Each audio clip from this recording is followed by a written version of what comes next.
What is up, everybody? Welcome back to my channel. My name is Tyler, and if you're new here, I make magic videos and tutorials just like this one. So if you like that kind of content, please consider subscribing. In today's video, I'm actually going to be talking about a type of force, and this is something that people use to, like magicians use, to force a card on a spectator for a reveal or something like that, or just to know what the card is in case they mess up. So anyways, let's get straight into this move. Okay guys, so in today's video we're actually going to be talking about the classic force. So this is a really good force that works really well, and it doesn't work every time, which is a downside, but it looks the cleanest out of pretty much any force, I would say. So yeah, let's get right into that. Okay guys, so here's how the classic force is actually going to work. So you're going to take the top card, let's say the Queen of Hearts for this instance, and you're going to cut about like less than half, as you can see from here. And we're actually just going to swing cut it so that the Queen of Hearts is here, and you're just going to slap this packet on to leave a gap there. So just about that is like perfect, okay? So you're going to come up like this, and you're gonna, as soon as you cut it, you're gonna come up, and then you're gonna start spreading as you come down, and you're gonna tell them to do something. You're not gonna tell them go ahead and pick a card, because otherwise it probably won't work. You have to actually say go ahead and put your finger down on, just go ahead and put your finger down on a card as I spread through them. You're going to want to use pretty close wording to that, because if you say pick a card, they're just going to go for any one. But if you say put your finger down on a card, then you can push the card into their finger as they put it down. So you're going to say that as you're kind of spreading here, and then their fingers are going to come down about here, and then you're going to quickly...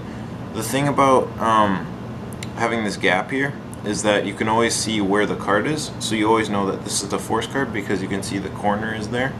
And then you push it, and then you're going to try to get this card into their finger as it comes down. So then let's say they put their finger on this one, and then they take it, and then it's like, you know what their card is, right?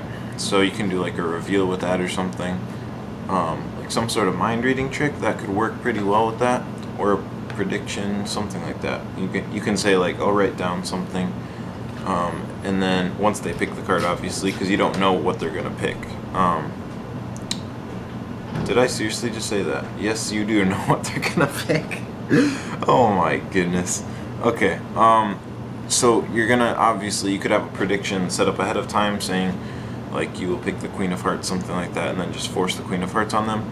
The only thing about this is that sometimes it doesn't work, because obviously it's not gonna work every time. You can't just force it on someone every time. What if they go for the top card? Or what if they go right for this card, right? I don't know. It's kind of... there's no way of knowing what they're going to do, but most of the time they are going to just go for the one you pick, because it's going to stand out the most, since you have this little break here that when you spread through, you can, all these cards, there's just this little space, but then as soon as you get to this one, see, there's like more space, and then so they're going to be more likely to put their finger on this one because it's bigger and there's more card. So they're probably going to put their finger on the bigger one, because, and you have more chance of them touching it if it's sticking out more. So so yeah, that is basically the moves. So you're going to just, like I said, cut it so that this is going to be the top card that you saw earlier, so that's going to be the card you're forcing. Just leave a little corner there, and then come up and just spread. Just tell them go ahead and just put your finger on any card, and then you try to push this card right into their finger as their finger is coming down. If you want to learn how to actually do this move in more detail, I got a pretty good video from Alex Pandrea. I saw this, and it really helped me improve my classic force, so I will leave the link in the description for where you can learn that, and for his channel. So so yeah, that is pretty helpful. He is really good at this force.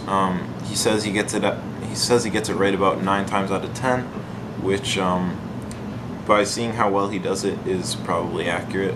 I probably get mine 7 or 8 times out of 10, just because I feel like the people I've done it to just touch the random card. Usually, because if you do it to, here's a tip: if you do this trick to family members, they're going to be more likely to pick a different card because they're going to think you're forcing it.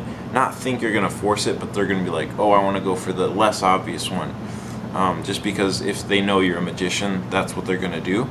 So I feel like if you just do this to a random person on the street, they'll be more likely to get this right. So that's just a tip. So yeah, that should be helpful. And so yeah, like I said, there's a few things you can do with it once you actually do the moves. You can do like some sort of prediction, or you can just do a trick and then you can just know what the card is, so that if you lose it, then you can just find it, because then you know what it is. But there's always another thing. If you fail this, what are you gonna do if you fail it? And that is something. So that's something you need to know how to deal with. So we're gonna get into that right now. Okay guys, so here's how to deal with if you mess up. So like how to deal with a situation when you mess up. So let's say you're trying to do a mind reading trick, right? So you're gonna force the King of Hearts, and you get your break here, and you tell them just go ahead and touch any card. Well, let's say they touch this one right here. That could happen. So let's say they pick that one, you say go ahead and take it. You don't want to be like, no, take a different one. Okay, you don't want to do that. That's just obvious that you're forcing it or something. I mean, it's not obvious, but it's probably a less chance they're even going to pick the one you want them to. So just tell them to take the card. And then if you were going to do like a mind reading trick or a prediction, I would recommend just going into another trick that you don't need that. So let's say they get the card, and then you can just go into a normal card trick. Just, I don't know, whatever you want to do. And look, your card is not on top, but look, see if I take this card and do this thing, yeah, it didn't even work. Okay, but you get the idea. You just go into a normal trick that doesn't require a setup or anything. And yeah, so if you mess up, it's not that big of a deal. I would recommend when you first start learning this to just go do it, but just do a normal trick, like intend on doing just a normal trick. You don't need to force it. And then yeah, if you force it, then you can know what it is and maybe do a reveal if you get it right. So yeah, I would just play around with it. It's pretty fun to do. It's fun just knowing that you're forcing a card on someone without them knowing.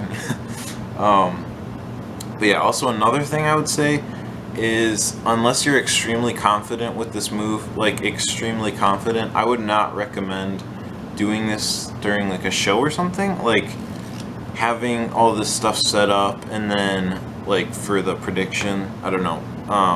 So let's say you have a 10 of hearts prediction on your shirt and they don't see your shirt yet, but let's say so you need to force the 10 of hearts.